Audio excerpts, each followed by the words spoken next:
감사합니다. 요즘 들어 유독 제 귀에 눈에 확 들어오는 말이 있습니다. 끝으로 마지막으로라고 하는 말입니다. 끝으로 마지막으로. 처음으로 그런 말이 아니라 이제 마지막으로 끝으로 그런 말들이 내 귀에 쏙 들어오고 그런 단어가 내 귀에 쏙 들어옵니다. 이 로이폰이라고 하는 이 헬라 말은 마지막으로 내가 너희에게 말을 한다 라고 하는 말이에요. 마지막으로 내가 너희에게 말을 한다. 내가 우리 교회 성도들에게 마지막으로 말할 수 있는 말이 어떤 말일까? 내가 이 사람에게 마지막으로 해줄 수 있는 말이 어떤 말일까? 저는 믿음의 가정에서 태어났습니다. 그뿐만 아니라 목사의 아들로 자랐고 또 평생 다른 일을 하고 산 것이 아니라 목사로만 살다가 또 목사로 죽을 겁니다. 그런 목사가 한 교회에 40년 가까이 목사로 심호하고 있으면서 우리 성도들에게 은퇴하면서 마지막으로 할 수 있는 설교가 어떤 설교일까? 그게 굉장히 제가 요즘 설교할 때마다 고민하는 문제입니다. 아무리 봐도 우리가 믿음으로 세상을 이기고 산 것 같지는 않습니다. 목사인 나도 세상의 모든 것들을 이기고 믿음으로 세상 속에서 산 사람이라고 말할 수가 없는 삶을 살았습니다. 저에게는 숱한 유혹도 있었고 그렇게 믿음으로 살지 못하는 많은 것들이 내 삶 속에 있었습니다. 정말로 신앙으로 사는 것은 교회만 다니는 것으로 신앙으로 사라지지 않습니다. 그뿐만 아니라 내가 예수를 믿는다고 주여 주여 신앙을 고백을 열심히 한다고 해서 우리가 믿음으로 세상을 이기고 살 수 있는 것도 아니었습니다. 믿음으로 세상을 이기려면 우리의 믿음이라고 하는 것, 이 신앙이라고 하는 것 속에는 그것을 이해하고 살아가는 삶이 있어야만 믿음으로 세상을 이기고 살 수 있었습니다. 이해한다라고 하는 것은 분별하여 아는 것을 이야기합니다. 옳고 그름이 무엇인가? 하나님의 뜻대로 사는 것이 어떤 것인가를 알고 이해했을 때에 믿음으로 사라지는 것입니다. 그래서 이해라고 하는 것은 깨달음이 없이는 또는 배움이 없이는 오늘 우리에게 이해라고 하는 것이 생기지 않습니다. 그런데 하나님의 말씀에 대한 이해도 없이 교회에 대한 이해도 없이 나 자신에 대한 이해도 없이 사람에 대한 이해도 없이 그냥 교회만 다닌다고 해서 주여 주여 한다고 해서 내가 믿음으로 사는 사람은 절대로 될 수가 없습니다. 목사였다고 해서 믿음으로 살아냐? 그러지 않습니다. 신학대학을 나왔다고 해서 그 사람이 정말로 믿음으로 잘 살 수 있는 사람이 되느냐? 그러지 않습니다. 다음 주일에 이 한 주간의 기도회 결말 설교가 어떻게 구원받은 자로서 살아야 되는가? 내가 예수 믿은 사람으로서 어떻게 구원받은 자로서 사는 것이 세상을 이기고 사는 사람인가를 되묻고 있는 것을 볼 수 있어요. 지금 오늘 우리가 살고 있는 어떤 사회 속에서든지 어떤 시대든지 사람이 믿음으로 세상을 이기고 살 수 있는 시대는 그렇게 없습니다. 특별히 오늘 우리 한국적인 상황 속에서 오늘 우리는 교회의 부흥도 맛보았습니다. 교회가 엄청난 성장을 해서 인구 4사람 중에 한 사람이 기독교인이라고 하는 말까지 들을 만큼 우리는 부흥과 성장의 시대도 맛보았습니다. 그렇지만 오늘 우리가 믿음으로 세상을 이기고 살았느냐? 그러지 못하였습니다. 믿음으로 세상을 이기고 산다라고 하는 것은 굉장히 어려운 문제이고 굉장히 오늘 우리에게 큰 도전을 가져야만 살 수 있는 문제가 믿음으로 세상을 이기고 사는 문제입니다. 가장 믿음으로 살기 좋았던 환경과 여건 속에서 살았던 아담과 하와도 사실상 에덴 동산에서 믿음으로 세상을 이기고 살지 못하였습니다. 그들은 하나님이 만들어 주신 그 낙원 속에서 살면서 그 에덴 동산이라고 하는 좋은 교회 속에서 살면서 그들은 금방 타락하고 세상의 유혹에 이끌려 갔던 것을 볼 수 있습니다. 그들은 믿음으로 살지 못하였기 때문에 그들 스스로가 하나님 되고 싶었습니다. 하나님의 영광보다는 자기 자신들이 잘 되는 그 영광스러움을 탐하였습니다. 어느 시대든 믿음의 사람들에게는 만성적인 불신앙이 있습니다. 믿는 것 같지만 믿지 아니하는 아주 습관적인 나쁜 신앙이 오늘 우리들 속에 내재되어 있습니다. 예수 믿지 않는 사람에게는 믿지 않는 불신앙이 있다면 오늘 우리는 믿는 것 같은데 믿지 못하는 만성적인 불신앙이 오늘 우리들 속에 다 있습니다. 그래서 절대로 세상 속에서 믿음으로 세상을 이기고 살아가는 성도가 되지 못합니다. 이 우리 속에 있는 만성적인 불신앙 속에 있는 이 믿음 없음이라고 하는 것, 세상을 이기지 못하는 믿음은 첫 번째가 개인주의적인 신앙입니다. 개인주의적인 신앙을 가지고 살아갑니다. 그래서 하나님을 절대로 찾지 않습니다. 이런 신앙을 가지고 있는 사람들은 하나님의 말씀이 아주 고루한 것이 된 것으로 여겨져서 낮고 시대에 뒤떨어진 것이라고 생각을 합니다. 그래서 하나님의 말씀을 믿지 않고 읽지 않고 묵상하지 않습니다. 그뿐만 아니라 이런 신앙을 가지고 있는 사람들은 하나님 앞에 예배하는 것을 매우 지루하게 여깁니다. 그래서 만성적인 불신앙을 가지고 있는 사람들은 교회 예배드리러 오기는 와요. 그런데 예배 시간이 아주 지루해져요. 10분만 돼도 지루해지는 거예요. 설교 시간이 조금만 길어지도 지루해져요. 그뿐만 아니라 이렇게 지루한 일이라고 생각하고 예배를 드리는 사람들에게는 이렇게 교회에 나오기는 나오지만 교회에 나와서 하는 일이 없습니다. 왔다가 그저 갈 뿐입니다. 그러면서 다섯 번째, 그들의 삶은 매우 개인적인 삶을 살아갑니다.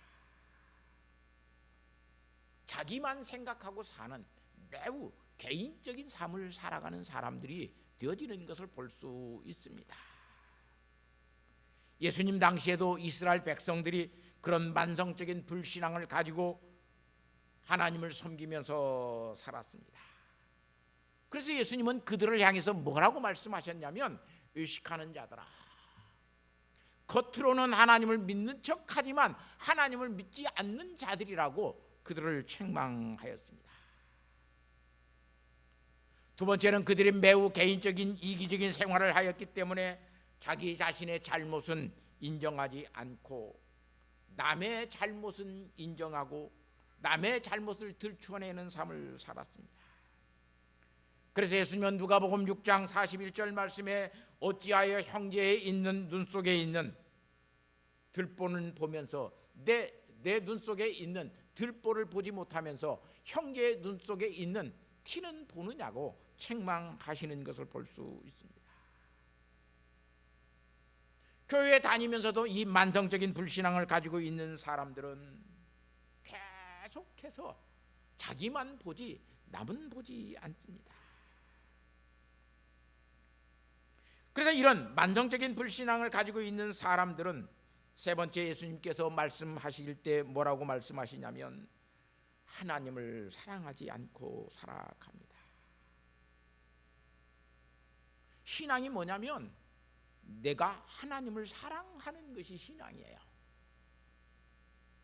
내가 하나님을 마음과 뜻과 정성을 다하여 하나님을 사랑하지 못하면 내게는 믿음이 없는 거예요. 신앙이 없는 거예요. 내게 하나님을 사랑하는 그 사랑이 있으면 나는 신앙이 있는 거예요. 아무리 교회에 나와서 예배를 오랫동안 지속적으로 드려도 마음속에 하나님을 사랑하는 마음이 없으면 그 사람은 신앙이 없는 거예요.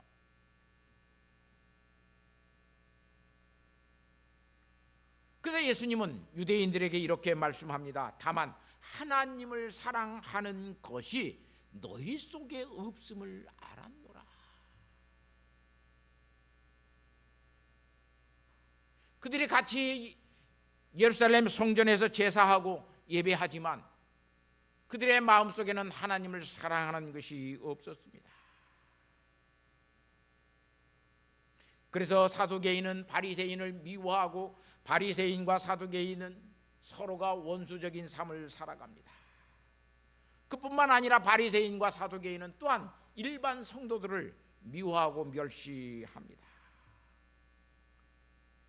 그뿐만 아니라 일반 사람들은 자기들보다 못한 사람들 세리와 창기를 미워하고 그들을 멸시하고 살아갑니다.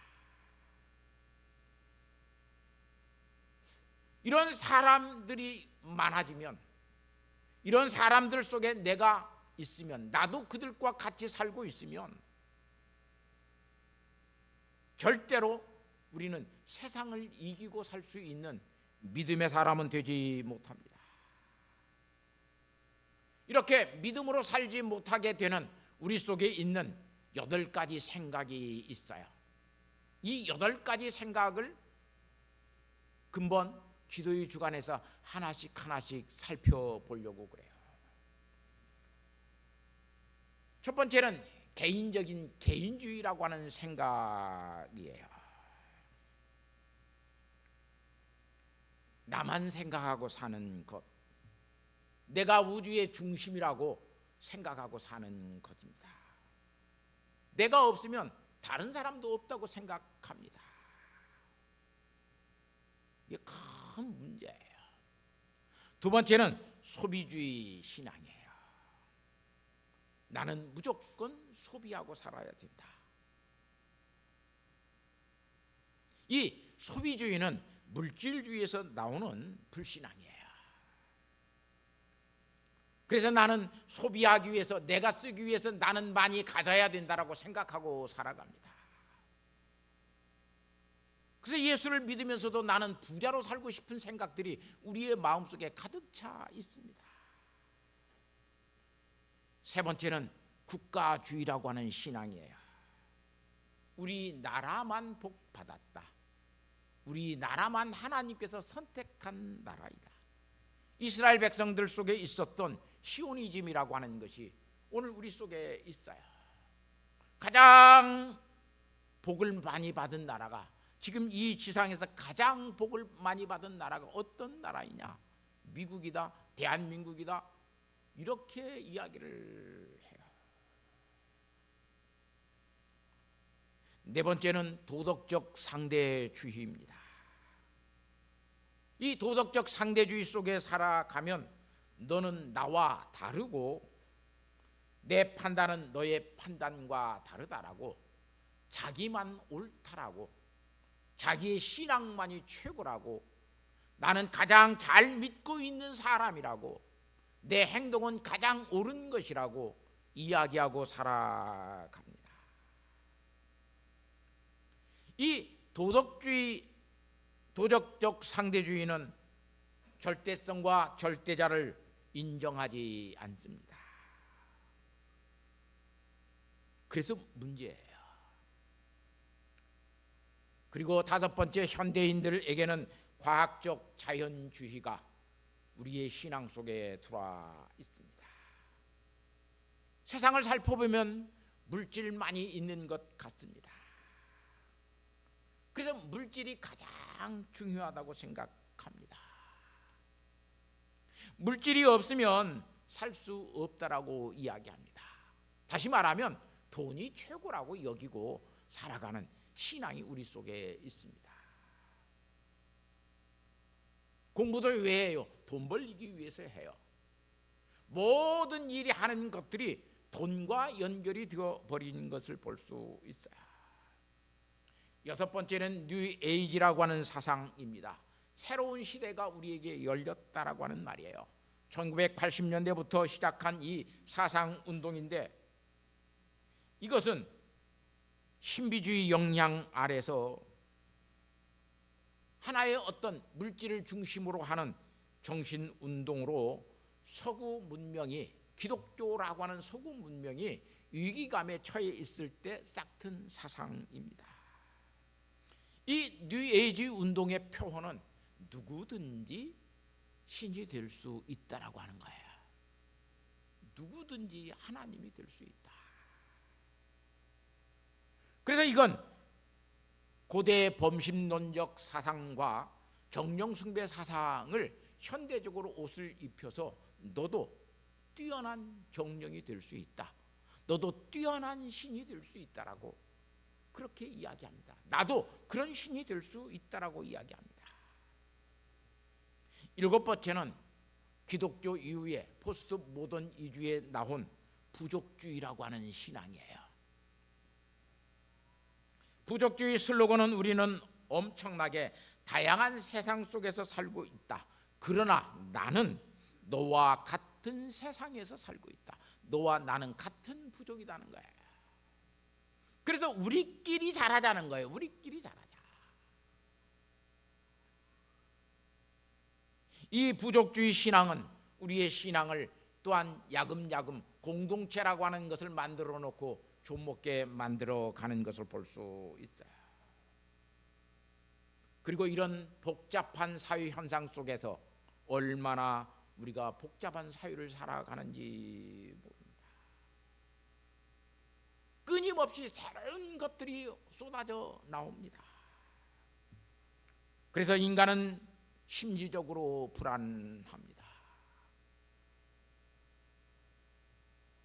그래서 심리학이 종교가 되어져 버렸습니다. 종교 심리주의라고 하는 거예요. 마음의 평안을 얻으면 된다. 무엇을 하든지 어떤 일을 하든지 내 마음의 평안만 얻으면 된다라고 하는 종교 심리주의가 우리 속에 있어요. 그래서 교회도 좀 편안하게 다니고 싶어요. 직장도 좀 편안하게 다니고 싶어요. 부부간에도 심리적으로 불안을 겪으면 팥뿌리가 되도록 살겠다라고 맹세하지만 안 살고 싶은 거예요.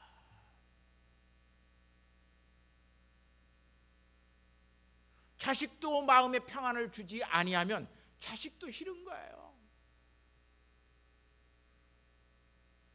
이 종교주의 심리주의 신앙은 내 심리 속에, 내 마음 속에 이보다 더 좋을 수는 없다라고 하는 자기 만족을 얻으려고 살아가요. 사랑하는 성도 여러분, 이 8가지의 여러분 생각 속에 여러분은 어떤 생각을 가지고 교회를 다니고 있습니까? 이 8가지 생각을 가지고 교회를 다니고 있으면 절대로 여러분은 세상을 이기고 사는 성도의 삶은 살지 못합니다.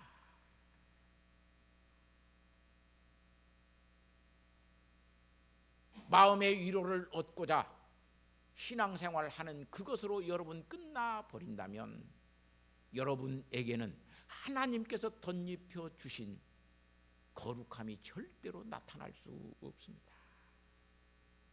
이런 믿음으로 사는 사람은 결코 세상을 이기고 세상 속에서 예수 그리스도의 복음을 증거하는 사람으로 살아가지 못합니다. 예수님께서는 이 세상에 오셔서 낮고 천한 모습으로 오셨습니다.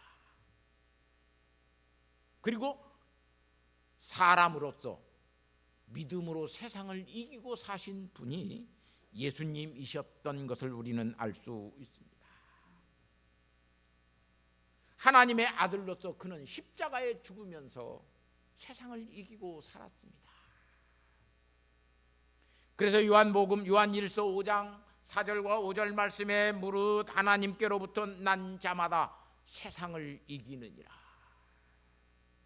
세상을 이기는 승리는 이것이니 우리의 믿음이니라. 이 믿음이 있어야 세상을 이긴다고 그래요. 어떤 믿음? 주는 그리스도시요 살아계신 하나님의 아들이심을 내가 믿나이다. 이 믿음이 없이는 세상을 이길 수가 없습니다. 예수님은 그래서 이 믿음을 가지고 있는 사람들에게 이렇게 말씀합니다. 세상에서 너희가 환난을 당하나 담대하라. 내가 세상을 이기었노라.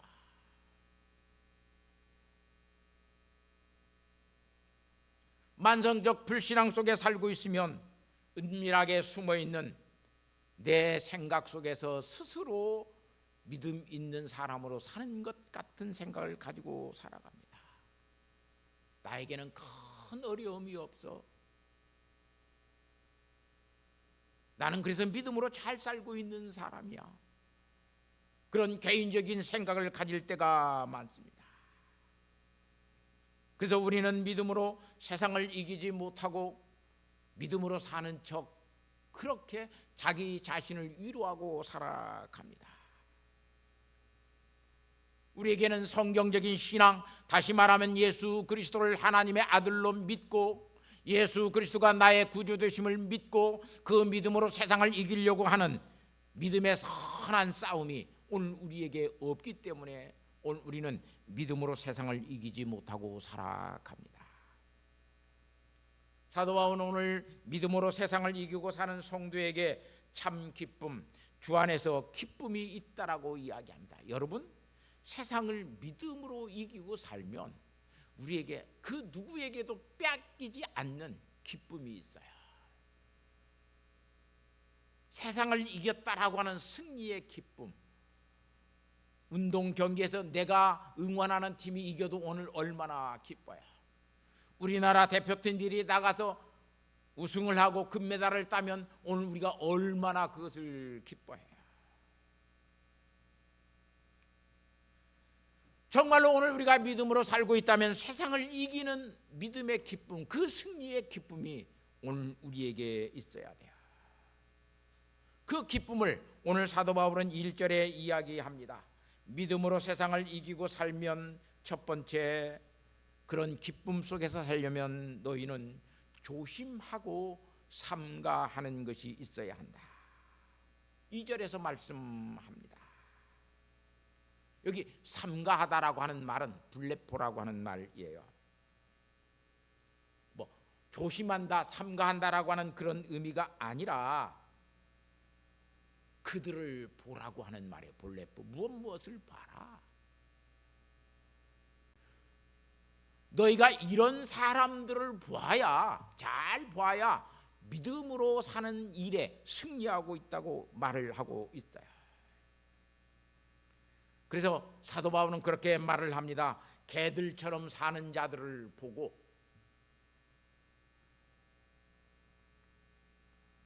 행악을 일삼는 자들을 보고 자기 몸을 해하는 자들을 보고 할례자들을 이야기하는 거예요.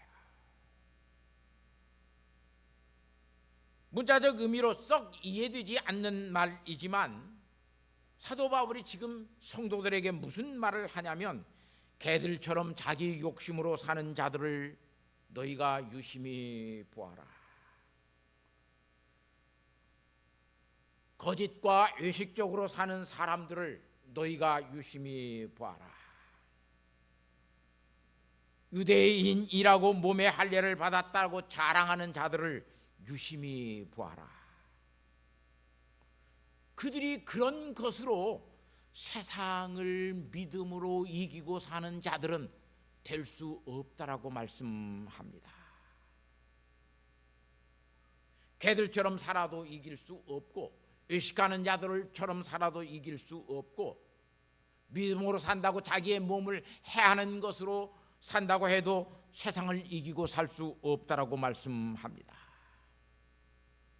그러면서 두 번째 사도 바울은 성령으로 봉사하는 예수를 자랑하고 사는 사람, 자신의 육체를 세상적인 조건으로 신뢰하지 않고 사는 사람을 보라 그래요. 3절에서 그렇게 말을 하고 있는 것을 볼 수 있어요. 이렇게 참 믿음의 사람으로 세상을 살아가지 아니하면 세상을 이길 수 없다라고 이야기해요. 6절에 보면 그렇게 고백합니다. 자기도 그런 만성적인 불신앙을 가지고 있다가 얼마나 내가 교회를 핍박했는지, 그것이 정말로 믿음으로 잘 사는 것인 양 예수 믿는 사람들을 박해하고 교회를 핍박했다라고 이야기해요. 그것이 율법의 의인 양 여겼다라고 이야기해요. 정말로 믿음으로 사는 사람은 그래서 세 번째 보니까 예수 그리스도를 아는 지식이 최고의 지식이다.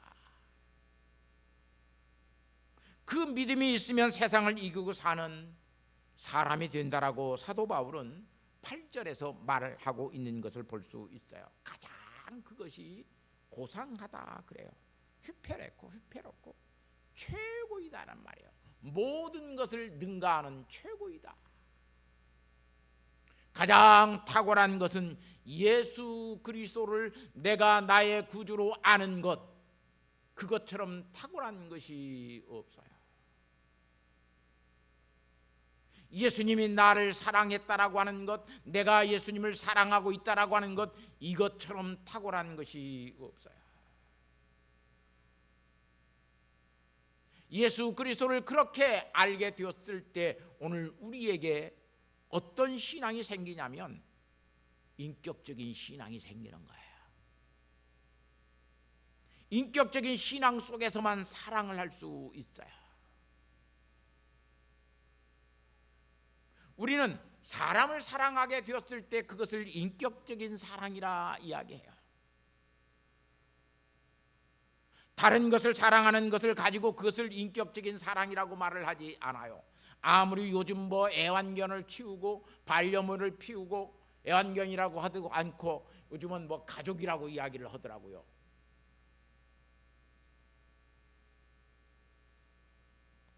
목사님 한 분이 딸이 데리고 강아지를 데리고 와가지고 야 아버지에게 인사해라 그래서 끔찍했다고 그래요. 그건 아무리 강아지를 내가 예뻐하고 귀여워하고 사랑해도 인격적인 사랑이 나올 수가 없어요. 거기는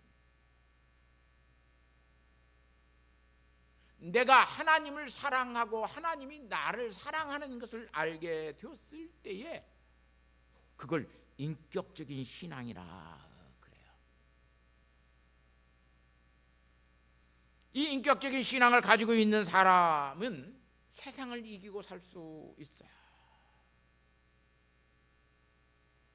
그래서 우리의 믿음에는 참된 믿음이 있고 거짓된 믿음이 있어요. 거짓된 믿음은 인격을 사랑하는 것이 아니에요. 지식이나 감정에서 나오는 믿음일 수 있어요. 정말로 이 사람의 인격을 사랑해서 내가 사랑하는 것과 그 사람이 나에게 돈을 잘 주기 때문에 사랑한 것과는 달라요. 그런 신앙 속에서 고백하는 믿음은 참된 믿음이라고 말을 할 수가 없어요. 이 신앙을 가지고 오늘 우리가 세상을 절대로 이길 수가 없어요. 참된 믿음은 그래서 예수 그리스도를 아는 믿음이고 예수 그리스도를 사랑하는 신앙이 참된 신앙이에요.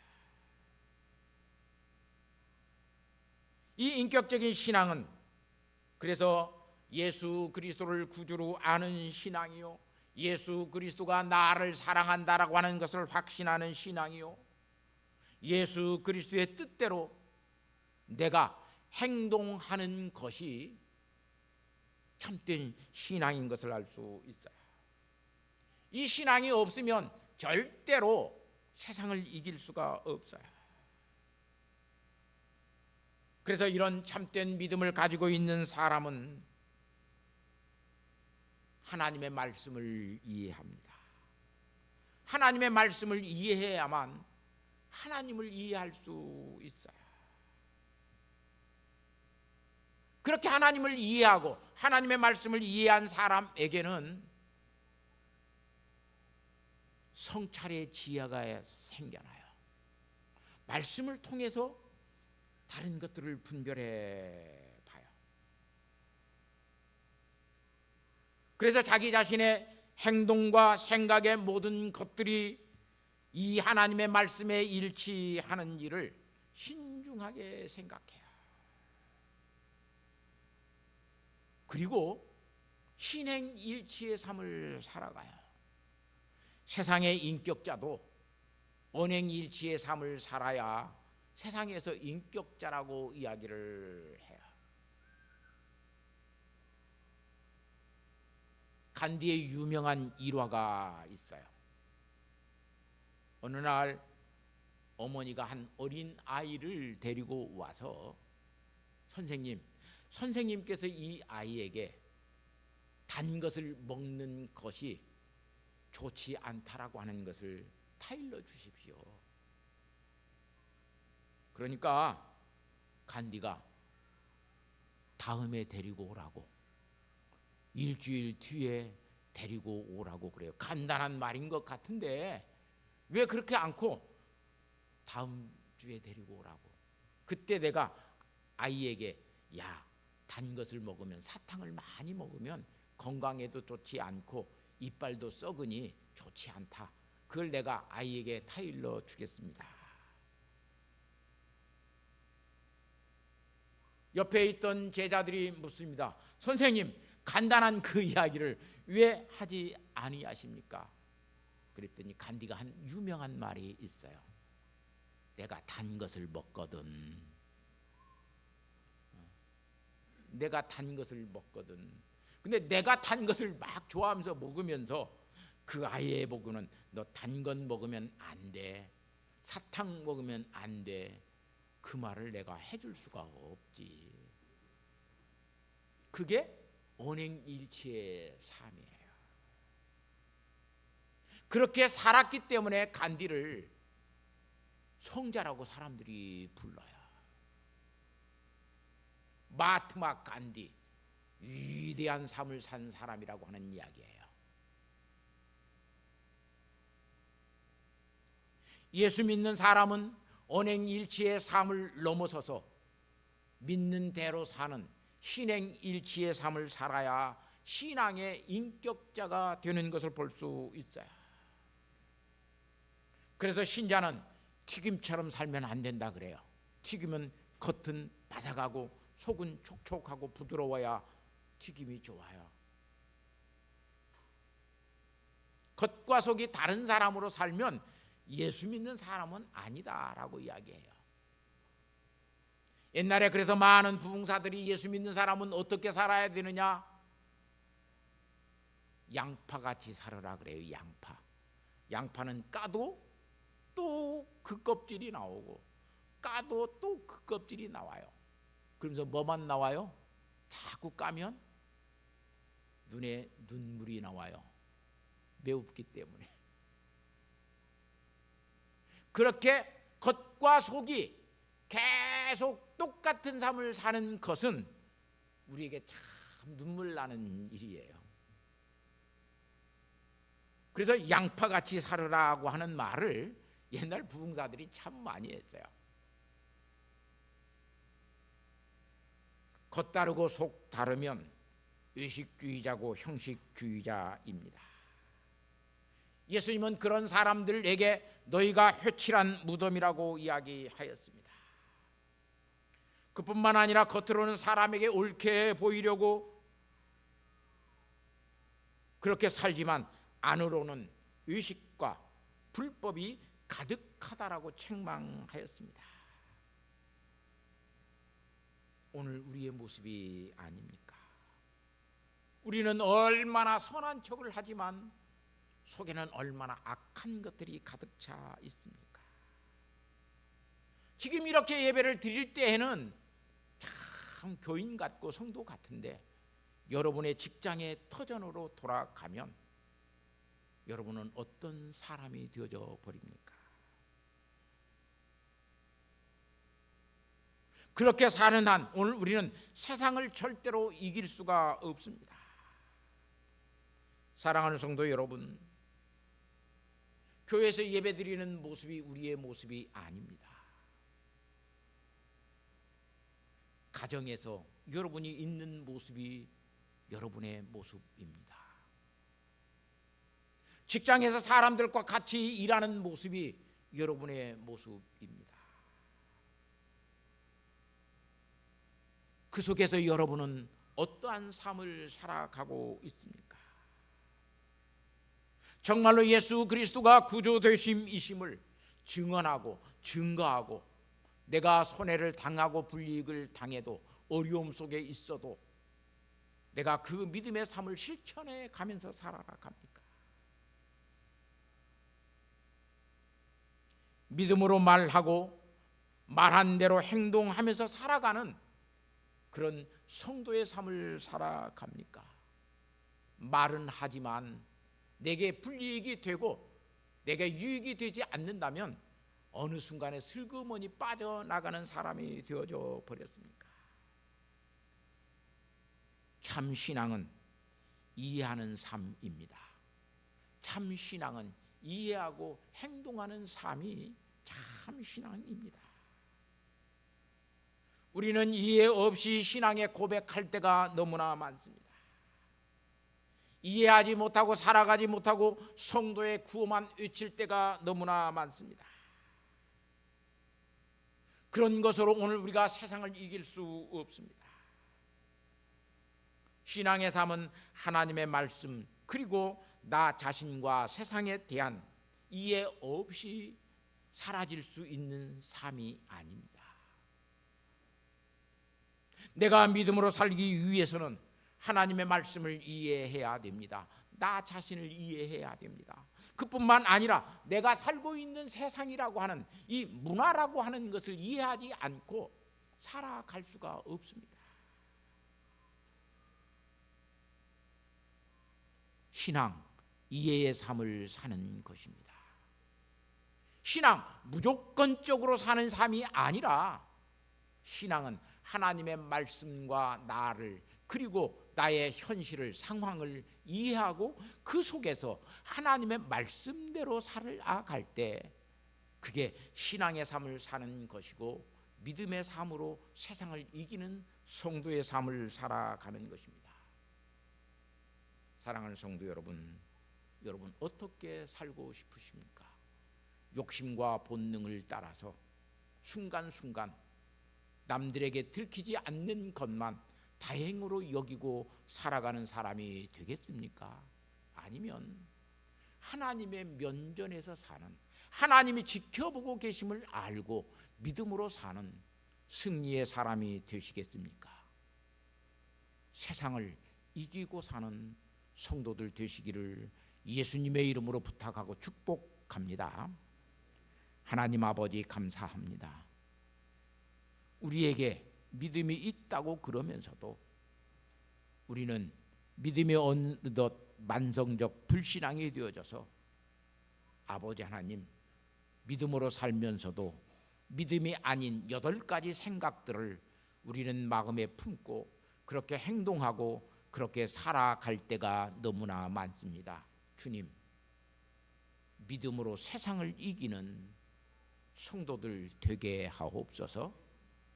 하나님의 말씀을 이해하고 진리이신 예수 그리스도를 이해하고 그리고 나를 이해하고 세상을 이해할 수 있는 믿음을 저희에게 주셔서 아버지 하나님 어떤 현실 속에서도 자기 자신을 부인하고 십자가를 지고 예수님을 따를 수 있는 승리의 생활, 그 믿음의 삶을 살아가는 성도들이 다 되게 하옵소서. 예수님의 거룩하신 이름으로 기도하옵나이다. 아멘.